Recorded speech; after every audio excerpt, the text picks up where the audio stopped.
আলসেমি রঙিন এক আজব স্বপ্নের ভোর, বুনে চলছে রাত্রি দিন আমাদের শহর। কিছু খুচরো খুচরো পাপ তার ব্যস্ত দিন যাপন, ফেলে শরীর জুড়ে ছাপ। আজ হঠাৎ মন কেমন, তার বুকের ভাঁজে জল, ডাকে নিশির হাতছানি। জানি নেশায় পড়ে মন, কি হবে কি জানি। তার বুকের ভাঁজে জল, ডাকে নিশির হাতছানি। জানি নেশায় পড়ে মন, কি হবে কি জানি। আজ বৃষ্টি নেশাতু ভিজে কাটছে রাত প্রহর, আজ আবার ভাঙছে ঘুম আমাদের শহর। এক আলসেমি রঙিন এক আজব স্বপ্নের ভোর, বুনে চলছে রাত্রি দিন আমাদের শহর। আমাদের শহর, আমাদের শহর, আমাদের শহর, আমাদের শহর। কোনো প্রশ্নই উঠছে না ভাই। আরে আর 7 দিনও বাকি নেই। আরে গোটা ব্যাপারটা তো আমাকে এডিট করতে হবে নাকি? হ্যাঁ, সৌম্য এসছে মানে সে তো আর কালকেই ফিরে যাচ্ছে না। তোর সাথে তো দেখা হচ্ছেই। আরে এসব ফালতু কথা বস। 8 ঘন্টা লাগবে, মিনিমাম 3.5 ঘন্টা লাগবে তোকে বলছি আমি। কিন্তু পত্রিকার নেক্সট ইস্যু যদি ভোগে যায় না বস, আমি কিন্তু রেসপন্সিবল নই তার জন্য। আসবার সময় একটা ডেট নাইট নিয়ে আসবে মনে করে।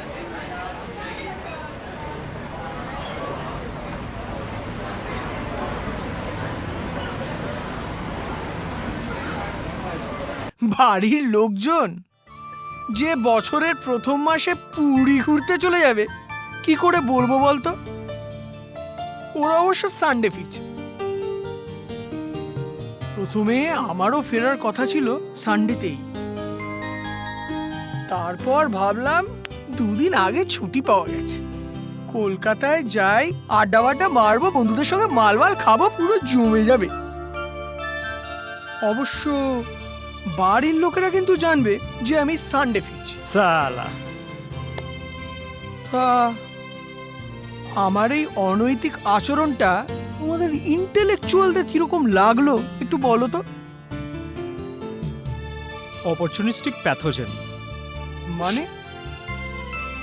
এক ধরনের সুযোগ সন্ধানী ব্যাকটেরিয়া, শরীরের মধ্যেই বাস করে। সালা, বায়োলজি আওড়াচ্ছে। পার্থ, তুই বলতো। যেটা বলতে চাই সেটা তো আর এখানে বলা সম্ভব না, ঝিনুক আছে। তাহলে এডিট করে বল। ঢ্যামনা সালা, যে সালা যে ঢ্যামনা সে ঢ্যামনাই রয়ে গেল। ঠিক বলেছিস, মালটা এত বড় কোম্পানিতে চাকরি করে, এত টাকা মাইনে পাচ্ছে, তবুও। আরে দাঁড়া দাঁড়া দাঁড়া, তোরাও পাবি, হিংসে করিস না তো। এখনো অবশ্য একটা ইন্টেলেকচুয়াল ওপিনিয়ন নেওয়া বাকি আছে। ঝিনুক দি, তোমার কি মত? বাবা, আমি এবার দিদি হলাম কবে থেকে? আরে এই সম্মান দিয়ে বলছি দিদি, সম্মান দিয়ে। আমরা মেয়েদের এরকম সম্মান দিয়েই থাকি মাঝে মধ্যে। দেখ, আমরা কি না মাল খাচ্ছি, আর তোকে সম্মান দিয়ে শালা কফি খাওয়াচ্ছি। সরি সরি সরি সরি, শালা বলে ফেললাম। তোকে সম্মান দিয়ে একবার জিজ্ঞাসাও করলাম না যে মাল খাবি না খাবি না।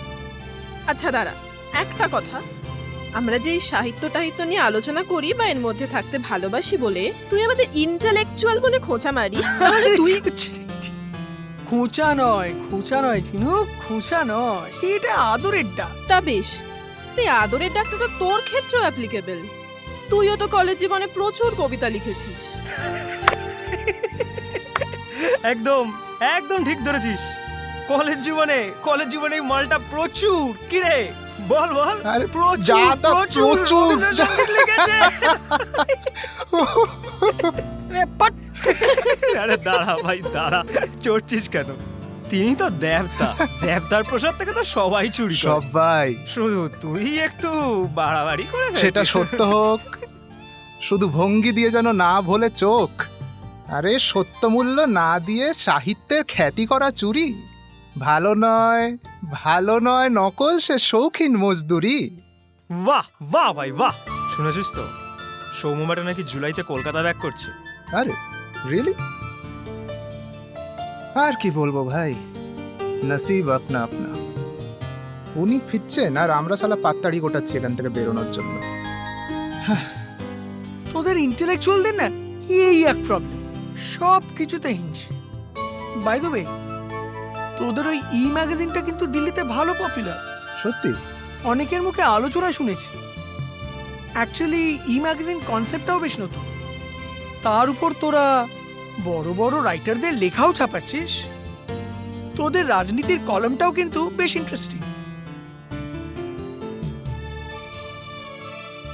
আসলে এই রাজনীতির মতো একটা রুখাসুখা কনসেপ্টকেও তোরা যে ইন্টারেস্টিং পর্যায়ে নিয়ে গেছিস না, এটা কিন্তু মানে রাখে বস, মানে রাখে।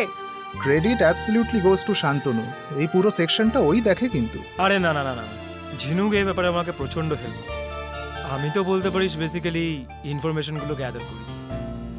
লেখালেখির ব্যাপারটা আচ্ছা তো- সৌম্য, তুই যেগুলো বলছিস সব সত্যি বলছিস তো? আবার জল টল মেশাও নেই তো এতে? আরে why should I lie? Why should I lie, Partho? It's really popular in Delhi. তাহলে তো বাস আরেক পাত্র খেতেই হচ্ছে দেখছি। নে নে, ঢাল ঢাল ঢাল। আরে গুরু, এই তো ফর্মে চলে এসেছো।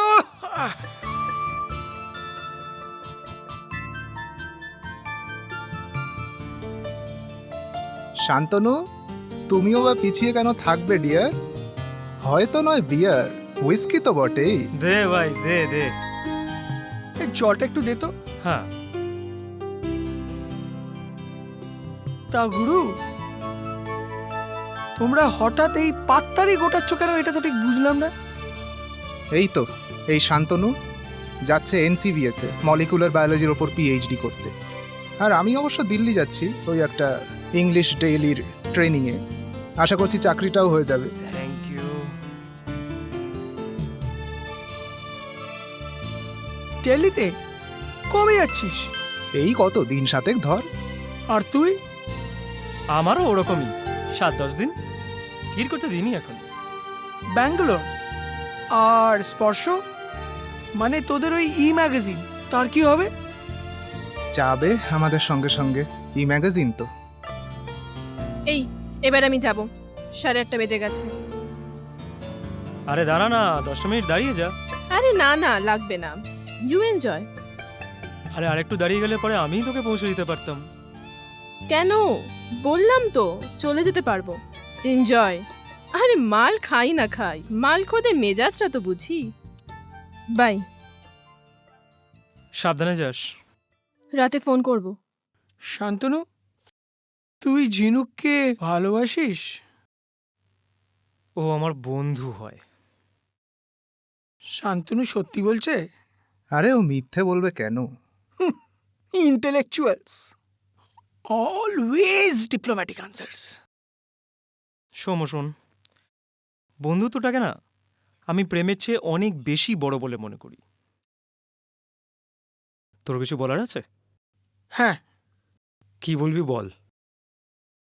তুই আর ঝিনুক দুজনেই বেসিক্যালি গান্ডু।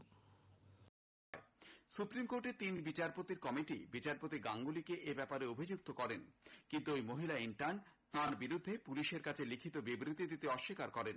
স্বরাষ্ট্র মন্ত্রকের এক নির্দেশে বলা হয়েছে, বিচারপতি গাঙ্গুলির বিরুদ্ধে অভিযোগ দায়েরের পক্ষে কোনো সাক্ষ্য প্রমাণ পাওয়া যায়নি। আরও বলা হয়েছে, বিচারপতি গাঙ্গুলির অবসর গ্রহণের পর যখন ওই মহিলা আর তাঁর ইন্টার্ন ছিলেন না, সেই সময় তিনি অভিযোগ করেন। মালদা মেডিকেল 20 ঘন্টায় জানো তো মা, 7 জন শিশু এত করে মৃত্যু বললাম হয়েছে। একটা ডেন্ডার তাদের আনতে, সকলের দাদাভাই বয়স ভুলে হলো গেল। 28 দিনের মধ্যে। হ্যাঁ, আজকে ভুলে গেছি, কাল এনে দেবো। তোমাদের ম্যাগাজিন স্পর্শ নিয়ে স্টেটসম্যানে একটা লেখা বেরিয়েছে, দেখেছো নাকি? না তো, কি লিখেছে? ঠিকঠাকই লিখেছে, ভালোই লিখেছে। তবে ওই স্পর্শ কথাটার ইংরেজি তর্জমা করো না তোমরা, দ্য টাচ, সেটা না করলেই ভালো হতো। আগের ইস্যুতে ওই জয় চ্যাটার্জির লেখা খুব প্রশংসা করেছে। আরে উনি তো খুব বিখ্যাত কবি, ওদের লেখা তোরা পাস কি করে? রিকোয়েস্ট করি, দেয়। দার্জিলিং জেলার কালিম্পং ওরা মনে করে ম্যাগাজিনটা ভালো। একটি বাড়ি থেকে 3 জনের মৃতদেহ উদ্ধার করা হয়েছে। দাদা, শ্রীরূপাদি তোর ফোন নাম্বার চেয়েছিল, বিচারকের কাজ করা আমি দিয়েছি। বাড়ির মালিক কৃষ্ণ কিছু বলেছে? তাঁর স্ত্রী অঞ্জলি না। গুরুকে ধারালো অস্ত্র দিয়ে খুন করে। চিৎকার শুনে প্রতিবেশী মনোমায়া তোর কি তাদের বাড়িতে এলে শরীরটা ভালো নেই? হ্যাঁ, ওই সৌম্য দিল্লি থেকে ফিরেছে। আজকের সন্ধেটা আর কি বন্ধুরা সব মিলে একটু খাওয়া দাওয়া ছিল। এখন মনে হয় একটু গ্যাস হয়েছে। সবকিছু জানিয়েছে। ওই তাহলে জোর করে খাবার দরকার নেই, কি বল? তার খোঁজ চলছে। হ্যাঁ, ঠিক আছে। মার্কেট থানা এলাকায় চৌরঙ্গি লেনে আজ সকালে আমি তাহলে উঠছি। হ্যাঁ, একজনের মৃতদেহ উদ্ধার করা হয়েছে। পুলিশ সূত্রে জানা গেছে দাদা, কি হলো? ঘুমোসনি? ফোর্থ পেপারটা পড়ছিলাম, এবার যাব। দাদা, তুই আজ ড্রিঙ্ক করেছিলি? বোঝা গেছে? সবাই বুঝেছে। ভালোই হয়েছে, এত লুকোছাপা করে বাঁচা যায় না। হ্যাঁ, শ্রীরূপাদি বলছিল। মৌ, শ্রীরূপার ব্যাপারে আমি আর একটুও ইন্টারেস্টেড নই। But she is repenting. বেচারি কাজ ছিল আমার কাছে। আমি ওর জন্য নিজের ফোন নাম্বার পাল্টেছি, আর তোরও উচিত হয়নি আমাকে জিজ্ঞেস না করে নতুন নাম্বারটা ওকে দেওয়া। যাকে দিয়েছিস ভালো করেছিস, but please for god sake don't plead for her. তোদের এত দিনের বন্ধুত্ব, she is a good human being. You can give it a second thought. She is eccentric, extremely nagging and a psycho. Mou, I have already decided. যা, তুই ঘুমোতে যা। আমি এই নিয়ে তোর সঙ্গে ফার্দার কোনো আলোচনা করতে চাই না।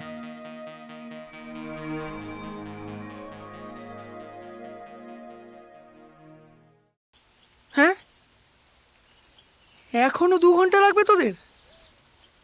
তোরা তো বলেছিলিস 12টার সময় আসবি, এখন দেখো 4টে বাজে। 4টে!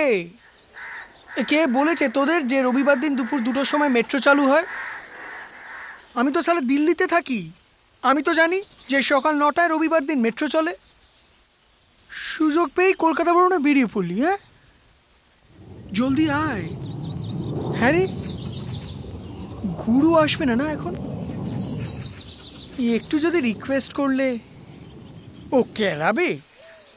থাক থাক থাক, ওকে তাহলে আর ডিস্টার্ব করছি না। তোরা আয়। হ্যাঁ, তাড়াতাড়ি আয়, ওয়েট করছি কিন্তু।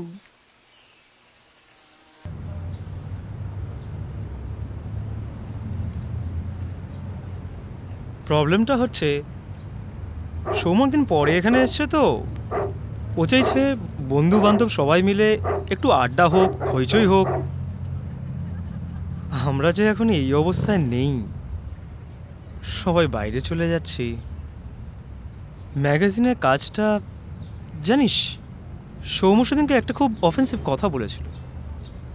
আমি অবশ্য খুব একটা মাইন্ড করিনি, জানিও খুব একটা না ভেবেই বলেছে কথাটা। কি বলেছিল? ওই আমাদের রিলেশনশিপটা নিয়ে 5 জনে যা বলে আর কি, প্রেম করি কিনা। তুই কি বললি? দেখ ঝিনুক, সৌম যতই আমাদের বন্ধু হোক, ওদের মনের ধাঁচটা অন্যরকম। It's a completely different frame of mind.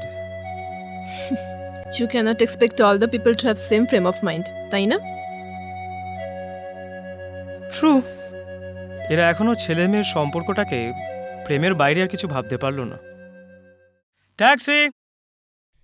দিবস গনিয়া গনিয়া বিরলে নিশিদিন বসে আছি শুধু পথ পানে চেয়ে, সখা হে এলে না। তোর গানের গলাটা কিন্তু অসাধারণ। কি হায়ার স্টাডিজ আর পত্রিকা ফত্রিকা করে নিজের ট্যালেন্টটাকে নষ্ট করছিস বলতো? ডিরেক্টর ভদ্রলোক তোকে হিরোইন করতে চেয়েছিল। আই সালা, গায়িকা নায়িকা, তারপর 1 মাসের জন্য আউটডোর শুটিং, বাড়ি থেকে আবার কোনো গার্জিয়ান নিয়ে যাওয়া চলবে না। সেটা অবশ্য একটু চাপের, তাছাড়া একটু হালকা ইঙ্গিতও আছে। ওই চাপাচাপি আর ইঙ্গিতের জন্যই সঙ্গীতটা আর হয়ে উঠল না। আচ্ছা, ওই গানের প্রসঙ্গে মনে পড়লো, রাজার কি খবর রে? বেঁচে টেচে আছে তো নাকি? লাস্ট টাইম যখন দেখা হয়েছিল খুব খারাপ অবস্থা ছিল কিন্তু ওদের। ওর কথা বাদ দে, ও এখন একেবারে একটা জাতা হয়ে গেছে। কিরকম? রোজগারপাতি করে না, দাদাগিরি মস্তানি করে বেড়ায়। আমাদের বন্ধুর যে এরকম পরিণতি হতে পারে, বিশেষ করে রাজার, ভাবলে খারাপ লাগে জানিস। আমার তো মনে এর জন্য আমরাও কিছুটা দায়ী। অ্যাক্সিডেন্টের পর যখন ওর বাবা মারা গেল, যখন ও পড়াশোনা ছেড়ে দিতে বাধ্য হলো, আমাদেরও কি উচিত ছিল না ওকে হেল্প করা, ওর পাশে গিয়ে দাঁড়ানো? দেখ, এগুলো ইমোশনাল কথা, এগুলোর কোনো প্র্যাকটিক্যাল বেস নেই। আমরা কদিন ওকে হেল্প করতে পারতাম, ওর কোনো আত্মীয়রাই ওদেরকে কোনো হেল্প করতে পারলো না। ওর গানের গলাটা কিন্তু জব্বর ছিল। পার্থ, ওর বোনটাও তো বোধহয় ওরই প্রেমে পড়েছিল, তাই না? ও ভালো কথা, ওদের প্রেমটা এখনো চলছে তো? না না, কোথায় প্রেম, ও একটু ভালো লাগালাগির ব্যাপার ছিল বোধহয়। রাজার এখন যা রেচের অবস্থা, ওসব প্রেম এখন ভুট্টা হয়ে গেছে।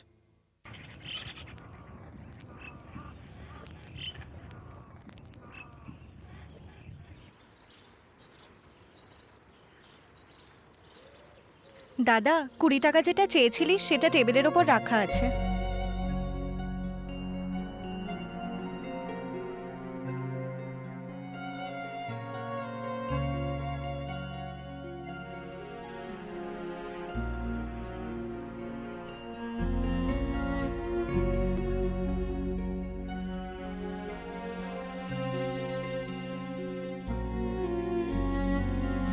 দেখো মৌদি, তোমার যদি কিছু বলার থাকে সরাসরি দাদাকে গিয়ে বলো প্লিজ, আমায় কিছু বলো না। কিছু হয়েছে? না, কিছু হয়নি, কিন্তু দাদার সাথে এসব নিয়ে কথা বলতে আমার একদম ভাল লাগে না। ফোন নাম্বার তো রয়েছে তোমার কাছে, তুমি ফোন করে নাও না। তোর দাদা কমপ্লেক্সে ভোগে, ওভাবে ওর সঙ্গে কথা বলে বা দেখা করে আমাকে ইনসাল্ট করছি। জানি দাদার মধ্যে এরম একটা ব্যাপার আছে, কিন্তু এটা আমার তো কিছু করার নেই। আমি আজ আসবো দাদাকে বলেছিলি? হ্যাঁ বলেছিলাম, দাদা বাড়িতেই আছে, ইচ্ছে করলেই তুমি দেখা করতে পারো। আমি চলি মৌদি, আমার দেরি হয়ে যাচ্ছে।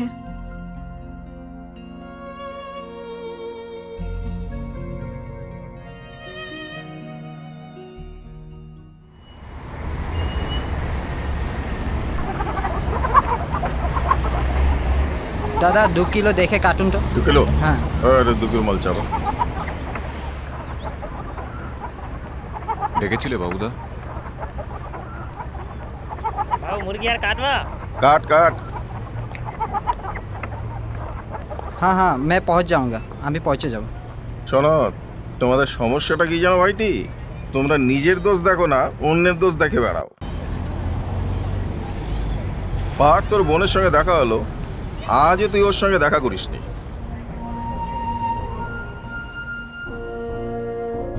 নিজের রোজগারপাতি ধান্দা কর, দেখবি ওর সব কিছু কেটে গেছে। শোন, ক্যাপ্টেন চ্যাটার্জির সঙ্গে দেখা হয়েছিল, উনি দিন 10 হলো কলকাতা ফিরেছে, আমি তোর কথা বলেছি। ও বলেছে তোকে যে কোনো দিন চলে যেতে। তোর বাবাকে তো ভালোই চিনত। কাল সকালেই চলে যাস, যাস কিন্তু। মৌ, তোর সঙ্গে আমার কিছু কথা আছে। আমি তো পরশুই চলে যাচ্ছি, যাওয়ার আগে তোকে একটা অ্যাডভাইস দিতে এলাম। যা করছিস না খুব ভুল করছিস, পরে বুঝবি। কি আছে ওর? চাল নেই, চুলো নেই, রোজগারের একটা ধান্দা নেই। আরে বোনটা টিউশন করে সংসার চালায়, বাড়িতে অসুস্থ মা। আরে সবচেয়ে বড় কথা, ওর কোনো স্ট্যান্ডার্ডই নেই। স্ট্যান্ডার্ড বলতে কি বলতে চাইছিস? ওর কোনো পড়াশুনোই নেই। রাজা হাই সেকেন্ডারি পাস, যতদিন পড়াশোনা করেছে তোদের থেকে বেশি নাম্বারই পেয়েছে। কবিতা সাহিত্য করে না বলে বা ওদের অভাব আছে বলে জাস্ট কোনো স্ট্যান্ডার্ডই নেই। যাকে, এই নিয়ে তোর সঙ্গে আমি আর ফার্দার কথা বলতে চাই না কিছু। যা ভালো বুঝিস তুই করবি।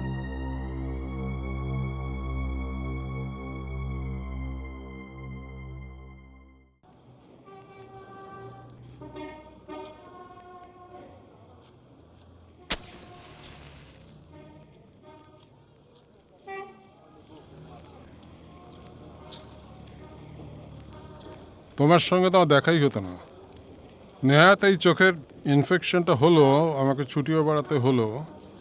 তো একটা কথা আমাকে পরিষ্কার করে বলো তো, তুমি কি ইন্ডিয়া ছেড়ে বাইরে যেতে চাও? পরিষ্কার জবাব দাও। যদি কলকাতা পড়ে থাকো, আমার কিছু করে নাই, মাই হ্যান্ডস আর টাইট। আমার বাড়িতে তো আর কোনো পুরুষ মানুষ নেই, আপনি জানেন। আমার জেনে লাভ নেই। শোনো, life is very practical thing. তুমি আমাকে হ্যাঁ কি নাতে জবাব দাও। তুমি কি যেতে পারবে না পারবে না? আমার জাহাজে তোমাকে ব্যবস্থা করে দিতে পারি। অনেক টাকা মাইনে, খালাসির কাজ, তবে খুব পরিশ্রমের। আমার কোনো কিছুতেই আপত্তি নেই, খালি বাড়ির কথাটাই ভাবছি। ভাবো ভাবো ভাবো, আর বাড়িতে বসে থাকো, কোনো কিছু করতে হবে না। আমি যে জাহাজের ক্যাপ্টেন, সেই জাহাজে একজন খালাসির মাইনে কত জানো? যা বলো, জাস্ট গ্যাস। আপনি যখন বলছেন বেশি মাইনেই হবে, 1020। 20,000 টাকা? 65,000 টাকা, 65,000। 65,000 টাকা? ইয়েস, 65,000 টাকা, 65,000। Can you believe it? যখন তুমি ওখান থেকে দেশে ফিরবে, তখন অনেক টাকা সঙ্গে করে ফিরতে পারবে, অনেক দেশ দেখবে, নানান জায়গা, বিভিন্ন জায়গা, কত সুন্দর সুন্দর প্লেসেস তুমি ধারণা করতে পারছো না।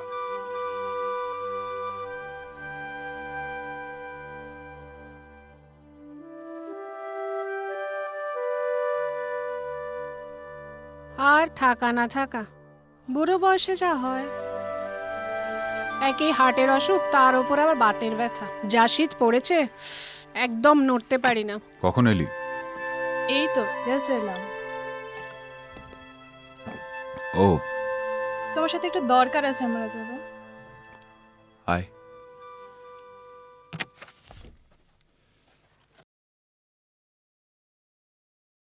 আমি ঠিক করেছি তোমার সঙ্গে আর দেখা করব না। যে কোনো কারণেই হোক, তুমি আমাকে ঠিক অ্যাকসেপ্ট করতে পারছো না। এটা ঠিক না রে, তোর দাদা কোনোদিনই চায় না তোর সঙ্গে আমার একটা রিলেশন হোক। আর তুমি? আমার তো কারোর সঙ্গে রিলেশন তৈরি করার কোনো যোগ্যতাই নেই। দাদা সেই কথাই মনে করে। ও বিশ্বাস করে তোমার জীবনে কিছুই হবে না, কারণ তোমার স্ট্যান্ডার্ড নেই। স্ট্যান্ডার্ড নেই বলতে? বুঝলাম না, কি বলতে চাইছিস? স্ট্যান্ডার্ড বলতে দাদাদের সমাজের স্ট্যান্ডার্ড, উচ্চশিক্ষা, একটা কালচারাল দিক, গল্প, সাহিত্য, কবিতা, কিছুই তোমার নেই। তো আমি ভেবেছিলাম দাদা ভুল বলছে, এখানে এসে দেখলাম তুমি নিজেকে তাই ভাবো। তোমার কোনো যোগ্যতাই নেই। আর একজন অযোগ্য মানুষের জন্য এত মাথা ব্যথা কোনো কারণই থাকতে পারে না।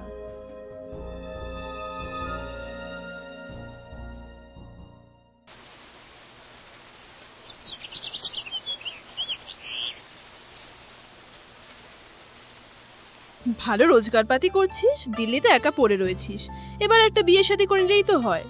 কে করবে বিয়ে আমায়? তুই করবি? বাজে কথা বলিস না তো। আরে কে বলেছে আমি মজা করছি? আমি সিরিয়াসলি বলছি, বিয়ে করবি আমায়?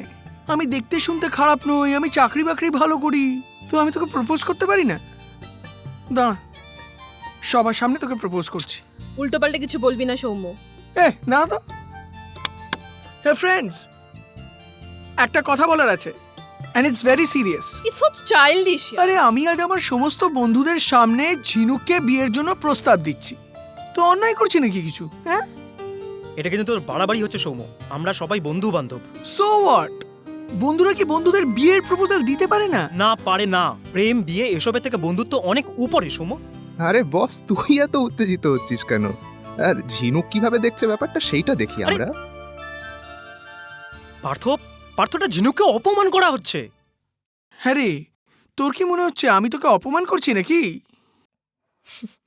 না, সেসব কিছু না, আবার প্রপোজালটা যে খুব মন্দ সেটাও না, কিন্তু এটা অ্যাকসেপ্ট করা আমার পক্ষে সম্ভব হচ্ছে না, because I am already in love with someone. এটা কি করে হয়? আমরা তোর এত ভালো বন্ধু, তোর জীবনে এরকম কিছু একটা ঘটে গেল আর আমরা জানবো না?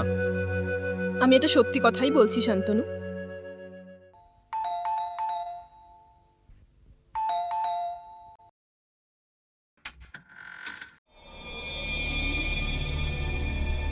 তুমি তুমি ড্রিঙ্ক করে এসেছো আমাদের বাড়ি? পার্থ কোথায়? কি কি হবে? কথা বলবো। You are drunk. তোমায় দেখে মনে হচ্ছে তুমি খুন করতে এসেছো। পার্থ কোথায়? ছাদে। ও কিন্তু ওর বন্ধুদের সাথে আছে। ও সব বন্ধু আমারও বন্ধু ছিল এক সময়। এই আমি ছাদে যাব।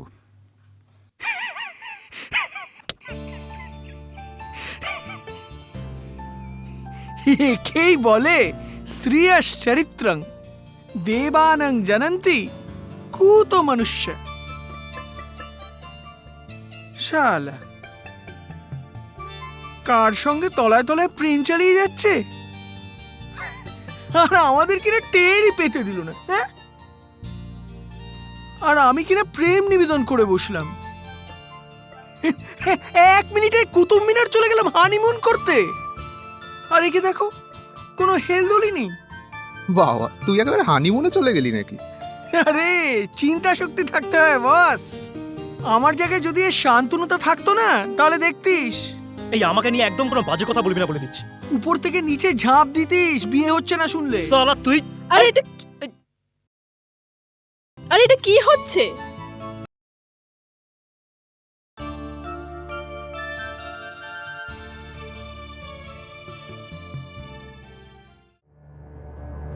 পার্থ, তোর সঙ্গে আমার কিছু কথা বলার ছিল। How dare you! মালখে দিন দুপুর একটা ভদ্রলোকের বাড়িতে? চুপ! সালা, একটা বাজে কথা বললে না 3টেকেই ছুঁড়ে ফেলে দেবো। Intellectuals, bunch of fools. পড়াশোনা ছেড়ে দেওয়ার ফলে আমার নাকি কোনো স্ট্যান্ডার্ডই নেই।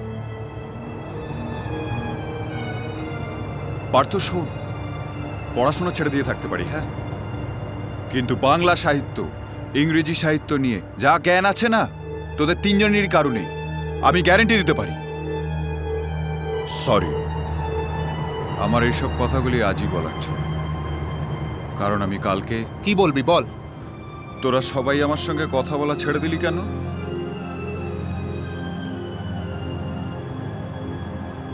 আমি কিন্তু ছাড়িনি। যখনই রাস্তায় দেখা হয় তোর সাথে কথা বলি। আমি জানি তুই আর মই একমাত্র মানুষ, আর বাকি সব সালা হারামি। বুঝলি জিনুক, এই সৌম্য পার্থরা স্কুলের পরীক্ষায় আমার থেকে টুকতো, সম্পর্ক মেরে দিল। কেন জানিস? আমার বাপ মারা গেছে,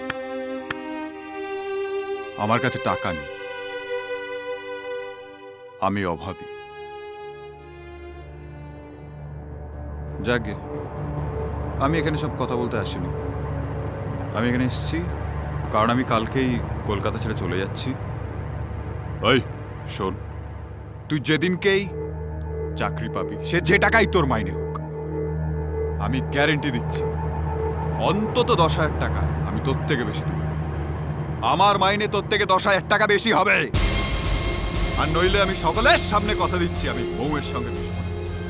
আর যদি হয় তাহলে তো যাকে, এটা একটা কথা, এটা আমি এখন বলতে আসিনি। আসল আমি যে কথাটা বলতে এসেছি সেটা হলো ঝিনুক তোদের 3টে হিপোক্রিটের মধ্যে একজনকে ভালোবাসে। সেও সালা ভালোবাসে, কিন্তু he is a coward. Hypocrisy দিয়ে সালা সবকিছু লুকিয়ে রাখতে চেষ্টা করে। আমি ঝিনুকের থেকে এসব কথাগুলো জেনেছি। ওর কথা মতোই আমি এখানে এসে সবার কাছে এই সব কথাগুলো বললাম। কারণ জানো, ও এখনো আমাকে বন্ধু মনে করে, যেগুলো তোমরা করো না, আমিও করি না।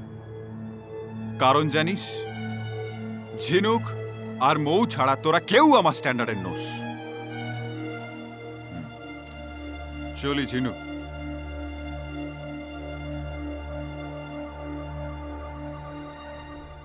রাজা যেটা বলে গেল সেটা সত্যি? কিরে ঝিনুক?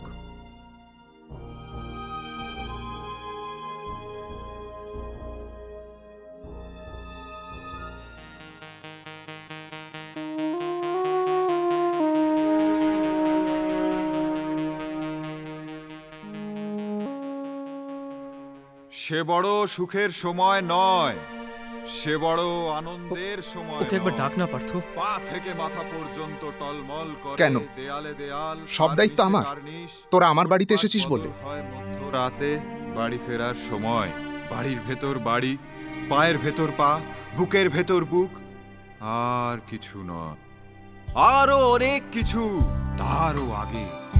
পা থেকে মাথা পর্যন্ত টলমল করে নতুন আকাশ দেয় পাড়ি, এক মুঠো রোদ্দুর, আলতো শীতের চাদরে মুখ ঢাকে দুপুর।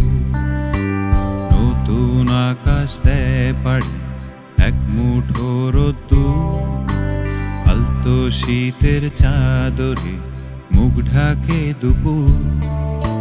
অ্যাডভেঞ্চারের হাত ছানি আর গুপ্ত ধনের খোঁজ, তোকে ঘিরে মুখের সারি পাল্টে যাবে রোজ। যায় চলে যায় সময় অন্য ঠিকানা, এখানে রাত নেমেছে চোখের কিনারা। যায় চলে যায় সময় অন্য ঠিকানা, এখানে রাত নেমেছে